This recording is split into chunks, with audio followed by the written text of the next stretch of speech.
আমার স্নেহের ছাত্রছাত্রী, আমি দীপান্বিতা ম্যাডাম। আমার ইউটিউব চ্যানেল দীপাস টিচিংয়ে তোমাদের প্রত্যেককে স্বাগত। তোমরা দেখতেই পাচ্ছ ক্লাস 12 সেমিস্টার 4-এর জন্য এবিটিএ টেস্ট পেপার, সেখান থেকে আর এটি নিয়ে 3টি পেজ বাকি আছে। বাকি সমস্ত 15টি পেজের সমস্ত পেজই আলোচনা করা হয়েছে এবং গ্রুপের জন্য আলাদা ভিডিও, গ্রুপ বির জন্য আলাদা ভিডিও, গ্রুপ সির জন্য আলাদা ভিডিও করে দেওয়া হয়েছে।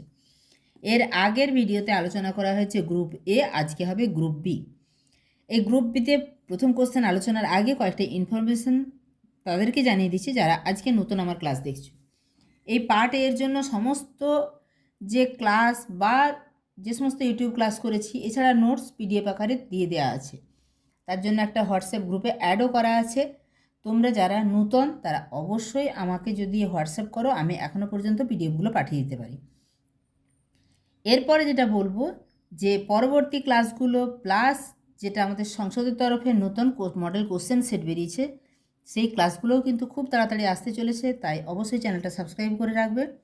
গুরুত্বপূর্ণ এই তথ্য প্লাস ভিডিওটা কিন্তু বন্ধুদের মাঝেও শেয়ার করে দিও এবং একটা লাইক করে দিও। প্রথম প্রশ্ন, ম্যালথাসের মতানুসারে জনসংখ্যা নিয়ন্ত্রণের পদ্ধতিগুলি সম্পর্কে সংক্ষেপে লেখো। এখানে যেহেতু পিডিএফ দিইনি, দেখো তোমাদের এতগুলো বই রয়েছে, এই বইয়ে সবেতেই উত্তর ভালো আছে, কিন্তু সবচেয়ে ভালো যে বইতে আছে বা সবচেয়ে ভালো যেটাতে যথাযথ এবং সংক্ষিপ্ত আছে সেখান থেকে তোমাদেরকে দেখিয়ে দিচ্ছি। ম্যালথাস তার তত্ত্বে জনসংখ্যা নিয়ন্ত্রণের জন্য যে ব্যবস্থার উল্লেখ করেছেন সেটা হচ্ছে প্রতিরোধক ব্যবস্থা। এই প্রতিরোধক ব্যবস্থা বা চেক সিস্টেম, এটার মধ্যে আবার আছে ধনাত্মক বা ইতিবাচক প্রতিরোধ এবং নিবারণমূলক বা প্রতিষেধক প্রতিরোধ। ম্যালথাস মনে করতেন যে জনসংখ্যার যে বৃদ্ধি সেটা কিছু কারণে থেমে যেতে পারে, এই কারণগুলিকেই তিনি প্রতিরোধক ব্যবস্থা বলেছেন। এর মধ্যে ধনাত্মক বা ইতিবাচক প্রতিরোধ কোনগুলো? প্রাকৃতিক দুর্যোগ ঘটেছে, ধরো বন্যা, খরা, মহামারী, এতে কিছু মানুষ মারা যেতে পারে। আর্থসামাজিক বাধা যেমন দাঙ্গা, যুদ্ধ ইত্যাদি কারণেও জনসংখ্যা হ্রাস পায়, একে বলছে ধনাত্মক প্রতিরোধ। তাহলে নিবারণমূলক বা প্রতিষেধক প্রতিরোধ কি না, মানুষ যদি নৈতিক সংযম ও যুক্তিপূর্ণ ভাবনার মধ্য দিয়ে জন্ম নিয়ন্ত্রণ করে তখন তাকে বলে নিবারণমূলক বা প্রতিষেধক প্রতিরোধ। এই প্রতিরোধটাই কিন্তু নিয়ন্ত্রণ, যেমন ব্রহ্মচর্য পালন, বেশি বয়সে বিয়ে করা, অনৈতিকভাবে যৌন সম্পর্কে লিপ্ত না হওয়া। প্রতিষেধক প্রতিরোধ ব্যবস্থাকে ম্যালথাস দুটি ভাগে বিভক্ত করেন, যেমন নৈতিক বাধা, বিয়ে বা কোনো প্রকার যৌন সংসর্গ থেকে বিরত থাকা। আরেকটা হচ্ছে বদভ্যাস ত্যাগ, যেমন অনৈতিকভাবে যৌন সংসর্গ, ভ্রূণ হত্যা ইত্যাদি থেকে বিরত থাকা। চলে যাব দ্বিতীয় প্রশ্নে। কোনো দেশের জন্মহার ও মৃত্যুহারের উপর পরিব্রাজনের প্রভাবগুলি উল্লেখ করো। এটা বারে বারে অনেক কোশ্চেন পেপারে আছে, তাও তোমাদেরকে দেখিয়ে দিচ্ছি।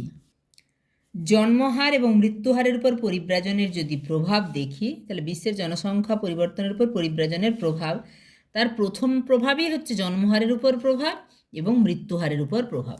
জন্মহারের উপর প্রভাব কীরকম হবে না, পরিব্রাজনের ফলে মানুষ এক জায়গা থেকে অন্য জায়গায় যায়। এরপরে উৎস অঞ্চল অর্থাৎ যেখান থেকে মানুষ যাচ্ছে এবং গন্তব্য অঞ্চল অর্থাৎ যেখানে যাচ্ছে, উভয় স্থানেরই জন্মহারের উপর উল্লেখযোগ্য প্রভাব লক্ষ্য করা যায়। প্রথমত, উৎস অঞ্চলে প্রজননশীল তরুণ জনসংখ্যার পরিব্রাজনের কারণে উৎস অঞ্চলে মানে যেখান থেকে চলে যাচ্ছে সেখানে জন্মহার কমে যাবে, বয়স্ক জনসংখ্যার পরিমাণ বাড়ে। বয়স্ক জনসংখ্যা যাচ্ছে না, তরুণ জনসংখ্যা বিশেষত চাকরির জন্য, পড়াশোনার জন্যই কিন্তু মানুষ এভাবে প্রব্রজন করে এবং তরুণ বয়সীরাই করে। ফলে যেখান থেকে যাচ্ছে সেখানে কিন্তু বয়স্ক মানুষের সংখ্যা বাড়ছে, তরুণ মানুষের সংখ্যা কমায়, সেখানে জন্মহার কমে যাচ্ছে। নারীর তুলনায় পুরুষের পরিব্রাজন বেশি হয়, কারণ পুরুষেরা চাকরির সন্ধানে সচরাচর, মহিলারাও আজকাল যাচ্ছেন কিন্তু পুরুষেরাই বেশি পরিব্রাজন করেন। ফলে পরিবার গঠনের সুযোগ কমে যায় এবং জন্মহারও হ্রাস পায়। অপরদিকে গন্তব্য অঞ্চলে মানে যেখানে যাচ্ছে অপেক্ষাকৃত তরুণ এবং প্রজননশীল জনসংখ্যার পরিব্রাজনের কারণে তখন জন্মহার বৃদ্ধি পাবে। অনেক ক্ষেত্রে প্রব্রজনকারীদের মধ্যে ভিন্ন পারিবারিক মূল্যবোধ, ভিন্ন সংস্কৃতি ইত্যাদির কারণে তাদের মধ্যে উচ্চ জন্মহারের প্রবণতা থাকে, ফলে গন্তব্য অঞ্চলে জন্মহার বৃদ্ধি পায়। উদাহরণ হিসেবে যদি বলা যায়, 2017 সালে মার্কিন যুক্তরাষ্ট্রে অভিবাসনকারী মহিলাদের প্রজনন হার স্থানীয় মহিলাদের তুলনায় বেশি হয়ে পড়ে। তোমরা নিশ্চয়ই বুঝতে পারছো বা ভাবতে পারছো যে মার্কিন যুক্তরাষ্ট্রে এত এই তরুণ জনসংখ্যার অভিবাসন ঘটেছে যে সেখানে ওখানকার যে স্থানীয় মহিলা তার তুলনায় অভিবাসনকারী মহিলাদের প্রজননের হার বেশি। এবার দেখব মৃত্যুহারের উপর প্রভাব। পরিব্রাজনের ফলে উৎস অঞ্চলে একদিকে যেমন তরুণ জনসংখ্যা হ্রাস পায়, তেমনি বয়স্ক জনসংখ্যা বৃদ্ধি পায়, ফলে মৃত্যুহার বাড়ে। অপরদিকে ঠিক তেমনভাবে উৎস অঞ্চলে জনসংখ্যা হ্রাস পাওয়ার ফলে স্বাস্থ্য পরিষেবার উপর চাপ হ্রাস পায়। পরিব্রাজনকারী জনসংখ্যা উৎস অঞ্চলে জনসংখ্যাকে আর্থিকভাবে সাহায্য প্রদান করে, ফলে তারা স্বাস্থ্য পরিষেবাকে প্রয়োজন মতো ব্যবহার করতে পারে এবং মৃত্যুহার কমে। আবার পরিব্রাজনকারী জনসংখ্যা অপেক্ষাকৃত কম বয়সী হওয়ার কারণে গন্তব্য অঞ্চলটিতে মৃত্যুহার কমে। আবার জনসংখ্যা হঠাৎ অনেক বৃদ্ধি পাওয়ার ফলে গন্তব্য অঞ্চলটির স্বাস্থ্য পরিষেবা কিন্তু, যেহেতু জনসংখ্যা বেড়ে যাচ্ছে, স্বাস্থ্য পরিষেবা বিঘ্নিত হতে পারে, তখন মৃত্যুহার বাড়তে পারে। এটা লিখলেই হবে 3 নম্বরের জন্য। 3 দাগে মানব উন্নয়ন সূচকের প্রধান 3টি উপাদান সম্পর্কে ব্যাখ্যা দাও। মানব উন্নয়ন সূচকের 3টি উপাদান হলো প্রত্যাশিত আয়ু সূচক, লাইফ এক্সপেক্টেন্সি ইন্ডেক্স বা LEI। এই LEI কাকে বলে না, কোনো একটি দেশের একটি নির্দিষ্ট সময়ে জন্মকালীন নবজাতকের, অর্থাৎ যে শিশু জন্মাচ্ছে, বেঁচে থাকার প্রত্যাশার সময়কালে 25 বছর থেকে 85 বছর এর ভিত্তিতে প্রত্যাশিত আয়ু সূচক নির্ণয় করা হয়। এই LEI নির্ণয়ের পদ্ধতি হচ্ছে প্রকৃত মান মাইনাস সর্বনিম্ন মান ডিভাইডেড বাই সর্বোচ্চ মান মাইনাস সর্বনিম্ন মান। আর দ্বিতীয় উপাদান হচ্ছে শিক্ষা সূচক বা এডুকেশন ইন্ডেক্স EI। এই সূচক নির্ণয়ের ক্ষেত্রে 2টি সূচক, যথা প্রাপ্ত বয়স্কদের সাক্ষরতার সূচক এবং মোট নথিভুক্তকরণের সূচক নির্ণয় করা হয়। এক্ষেত্রে সাক্ষরতার হারকে বেশি গুরুত্ব দেওয়া হতো, কারণ এটি শিক্ষা অর্জনের প্রতিফলন। অপরদিকে নথিভুক্তকরণের বা ভর্তির হারকে কম গুরুত্ব দেওয়া হতো, কারণ এটি সম্ভাব্য শিক্ষা গ্রহণের তথ্য দেয়, শিক্ষা অর্জনের না। এই 3 নম্বর উপাদান হচ্ছে মোট অভ্যন্তরীণ উৎপাদন সূচক। এই সূচকে হিসাব করা হয় মাথাপিছু মোট অভ্যন্তরীণ উৎপাদনের ভিত্তিতে। এটা এই যে মোট অভ্যন্তরীণ উৎপাদন, সেটা আবার মার্কিন ডলারের ক্রয় ক্ষমতার সমতার ভিত্তিতে। মানুষের দীর্ঘ সুস্থ জীবন, শিক্ষা তার আয়ের উপর নির্ভরশীল। তাই এই সূচক বের করার সময় আয়ের লগারিদম ব্যবহার করা হয়। এটা হচ্ছে মোট অভ্যন্তরীণ উৎপাদন সূচকটা হচ্ছে গ্রস ডোমেস্টিক প্রোডাক্ট ইন্ডেক্স বা GDPI। এই GDPI বের করার নিয়ম হচ্ছে লগ প্রকৃত মান মাইনাস লগ সর্বনিম্ন মান ডিভাইডেড বাই লগ সর্বোচ্চ মান মাইনাস লগ সর্বনিম্ন মান। 3 নম্বরের যে 4টি প্রশ্ন করতে হয়, তার মধ্যে লাস্টেরটি অমর্ত্য সেন প্রস্তাবিত সক্ষমতা দৃষ্টিভঙ্গির প্রধান 3টি বৈশিষ্ট্য উল্লেখ করো। এটাও কিন্তু বারে বারে পরীক্ষায় পড়েছে, আমি দেখিয়ে দিচ্ছি।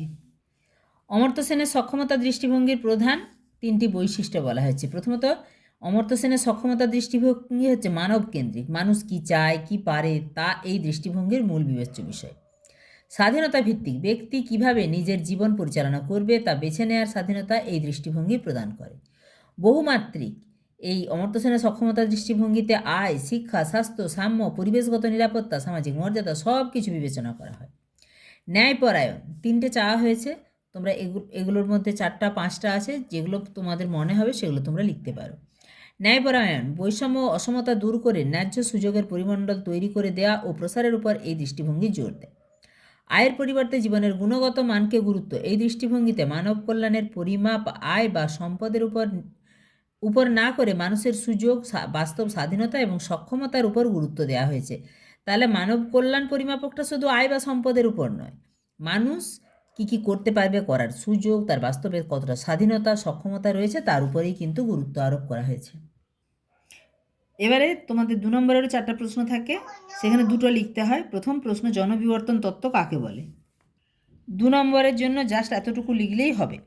জনসংখ্যা বিবর্তন মডেল হলো একটি তাত্ত্বিক মডেল যা সময়ের সাথে সাথে কোনো দেশের জন্মহার, মৃত্যুহার এবং জনসংখ্যার বৃদ্ধির হারের পরিবর্তনকে বিভিন্ন পর্যায়ের মাধ্যমে ব্যাখ্যা করে, যেহেতু দেশটি অর্থনৈতিক এবং সামাজিকভাবে উন্নত হতে থাকে। শুধু এইটুকু বললেই হবে। জনসংখ্যা বিবর্তন মডেল বা জনসংখ্যার পরিবর্তন মডেল হচ্ছে সময়ের সঙ্গে সঙ্গে কীভাবে জন্মহার এবং মৃত্যুহার পাল্টে যাচ্ছে। 2 দাগে আছে পরিব্রাজনের আকর্ষণজনিত উপাদান বলতে কি বোঝো?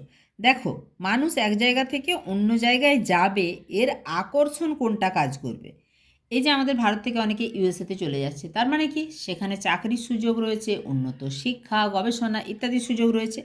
তাই এই ব্যাপারগুলো যেগুলো মানুষকে টানে বা আকর্ষণ করে, যেটা পুল ফ্যাক্টর বলা হয়, পরিব্রাজনের বা মাইগ্রেশনের পুল ফ্যাক্টর, উচ্চশিক্ষা, উন্নত জীবনযাত্রা, অত্যধিক বেতন বা যেটা জীবনের বেশি স্বাচ্ছন্দ্য, এইগুলো হচ্ছে পরিব্রাজনের আকর্ষণজনিত উপাদান। এরপরে 3 দাগে দারিদ্রতার সূচক কাকে বলে? দারিদ্র্য সূচক যে সূচক দ্বারা মানব উন্নয়নের সুফল প্রাপ্তি থেকে কোন কোন গোষ্ঠী বা এলাকার মানুষ কতটা বঞ্চিত হয়েছে তা জানা যায়। তার মানে সেখানে মানব উন্নয়নের সুফল পায়নি, বা যেগুলো পেলে মানুষের অভাব মিটবে, বা যেগুলো মৌলিক চাহিদা সেইগুলো থেকে বঞ্চিত হয়েছে কতটা, সেইটা জানা যায় এই মানব দরিদ্রতা সূচক দ্বারা, যেটা হিউম্যান পভার্টি ইন্ডেক্স। লাস্ট প্রশ্ন, মানব উন্নয়নের ক্ষেত্রে কল্যাণমূলক দৃষ্টিভঙ্গি বলতে কি বোঝো?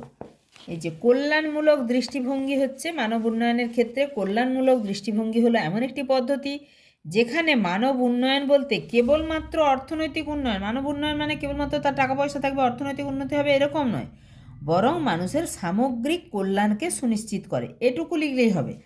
এই যে সামগ্রিক অর্থাৎ খাদ্য, বাসস্থান, শিক্ষা, স্বাস্থ্য, পেনশন বা সামাজিক সুরক্ষা, সমস্ত ব্যাপারটা, বেকারদের ক্ষেত্রে বেকার ভাতা, বিধবাদের ক্ষেত্রে বিধবা ভাতা, পেনশন, রেশন, এই সমস্ত সুবিধা যখন পাওয়া যাচ্ছে বা যেই পদ্ধতিতে এই সুবিধাগুলো সুনিশ্চিত করে সেটাই সামগ্রিক কল্যাণ, এটাই হচ্ছে কল্যাণমূলক দৃষ্টিভঙ্গি। তো বুঝতেই পারছো তোমাদের 5 নম্বর, 3 নম্বর, 2 নম্বরের সমস্ত প্রশ্নের উত্তর কিন্তু আলোচনা থাকছে। তাই আবারও বলবো, চ্যানেলে নতুন হলে চ্যানেলটা সাবস্ক্রাইব করে রেখো, বন্ধুদের মাঝে গুরুত্বপূর্ণ ভিডিওটা অবশ্যই শেয়ার করে দিও এবং একটা লাইক করে দিও। দেখা হচ্ছে খুব তাড়াতাড়ি তোমাদের যে সংসদ প্রদত্ত কোশ্চেন পেপারগুলো প্রকাশিত হয়েছে সেগুলোর উত্তর নিয়ে। টাটা।